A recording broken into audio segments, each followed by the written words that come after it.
Hey everyone, welcome back to the channel. In today's video, I'm walking you through how to automate your social media posts using Mailchimp's integration. Let's get started. First, log into your Mailchimp's account and navigate to the Campaigns tab. Click Create Campaign and select Social Post from the options. Choose the social network you want to connect like Facebook, Instagram, X, or LinkedIn. Mailchimp will guide you through how to raising each platform. Just follow the prompts to log in and grant permission.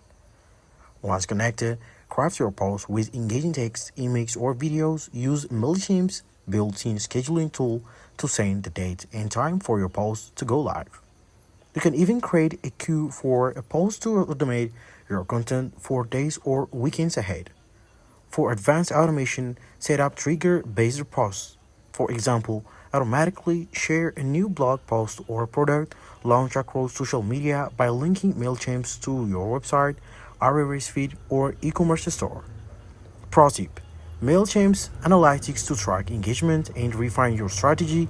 See which posts perform best and adjust your content accordingly. And that's it.